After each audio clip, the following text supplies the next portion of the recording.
বিধর্মীর ঘরে জন্মগ্রহণ করলাম, আমি ঈমান গ্রহণ করতে পারলাম না, মরার পরে আমাকে জাহান্নামে নিক্ষেপ করা হবে, এখানে আমার দোষটা কি? আল্লাহ চাইলে আমাকে তো ঈমানদার বানাতে পারতেন। ভাইরা আমার, আল্লাহ সুবহানাহু ওয়া তাআলা মানুষকে যেই ঘরেই জন্মগ্রহণ করান না কেন, প্রত্যেকটা মানুষকে বিবেক দিয়েছেন। যাকে আল্লাহ বিবেক দেন নাই, জন্ম থেকেই বিবেকহীন, সে জাহান্নামে যাবে না। কিন্তু আল্লাহ তাআলা যদি কাউকে বিবেক দিয়ে থাকেন, তাহলে সে বিবেক খরচ করবে যে সে সঠিক ধর্মের উপর আছে না নাই। আমার প্রশ্ন হলো ভাই, বুশ দত্ত বা বসু দত্ত, যেই নামই হোক আপনার প্রতি, বুশ দত্ত না, বুশ দত্ত ভাই, আপনার প্রতি আমার প্রশ্ন হলো, আল্লাহ সুবহানাহু ওয়া তাআলা আপনাকে বানিয়ে আল্লাহ আপনাকে বিবেক দিয়েছেন কি দেন নাই?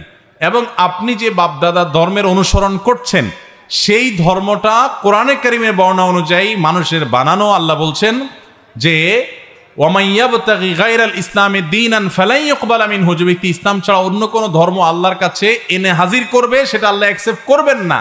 কোরআনে আল্লাহ তাআলা বলছেন, এবং আল্লাহ সুবহানাহু ওয়া তাআলা বলেছেন ইন্নাদ দীনা ইনদাল্লাহিল ইসলাম, দিন একমাত্র আল্লাহর কাছ থেকে আসছে ইসলাম। অতএব এই যে নির্দেশনার কারণে আপনি আপনার বিবেক খরচ করে একটু সত্য অনুসন্ধান করার চেষ্টা করেছেন কিনা, শাস্তি হবে সেজন্য যে তোমার বিবেককে ব্যবহার তুমি করেছো কি করো নাই।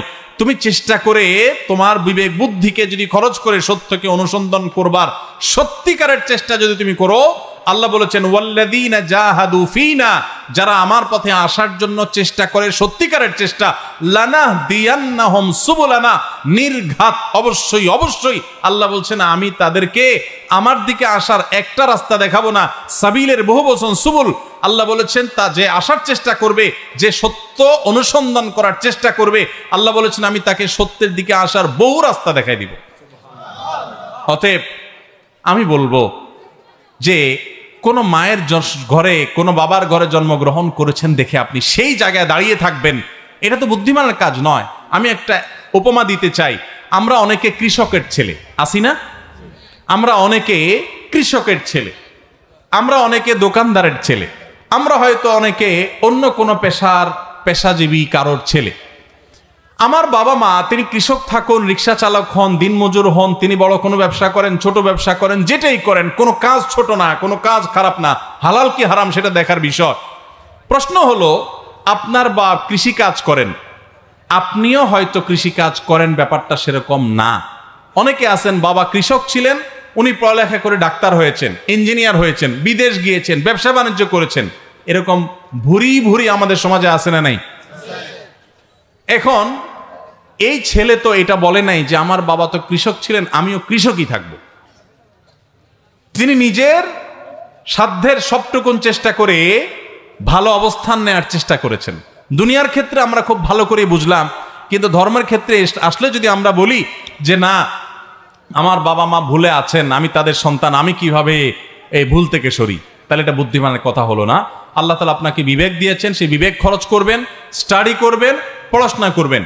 এমনকি মুসলিম হয়েও আমরা যারা জন্মগ্রহণ করেছি, আমাদেরও ইসলাম আমি সঠিকভাবে চর্চা করছি কিনা, আমার বাপদাদার যেটা করে আসছে সবগুলোই সঠিক কিনা, না কোনোটা ভুল আছে, আমাদের সে বিবেক খরচ করা উচিত, সে স্টাডি করা উচিত, সে জ্ঞান খরচ করা উচিত।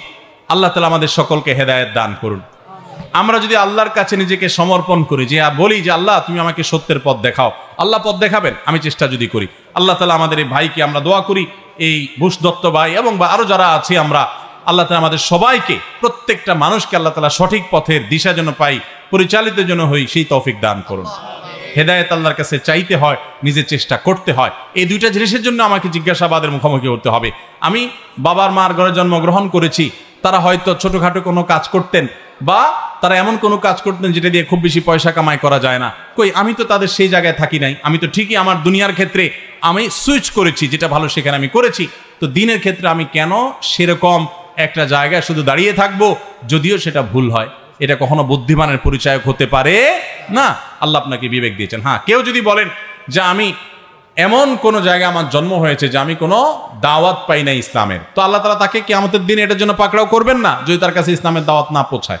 আল্লাহ শুধু জিজ্ঞাসা করবেন সৃষ্টিকর্তার অস্তিত্ব তুমি বিশ্বাস করছো কিনা, বাস এটুকু হিসাব দিলে হবে, তোমার নামাজের হিসাব দেওয়া লাগবে না, কারণ তোমার কাছে নামাজের হিসাব যায় নাই। কেউ জঙ্গলে জন্মগ্রহণ করেছে, সেখানে কোনো সভ্যতার ছোঁয়া যায় নাই। তো তার জন্য ইসলাম সেটাই বলে যে তার কোনো হিসাব নাই, শুধু তুমি কোত্থেকে আসলে, এই সব পৃথিবী সৃষ্টি জগৎ তৃণলতা এমনি এমনি আসছে, কোন সৃষ্টিকর্তার অস্তিত্ব তুমি বিশ্বাস করেছো কিনা, তাওহীদে বিশ্বাসী ছিল কিনা, বাস এটুকু বিশ্বাস করতে পারলে যার কাছে কোনো দাওয়াত পৌঁছে না, ইসলামের সে নাজাত পেয়ে যাবে ইনশাআল্লাহ।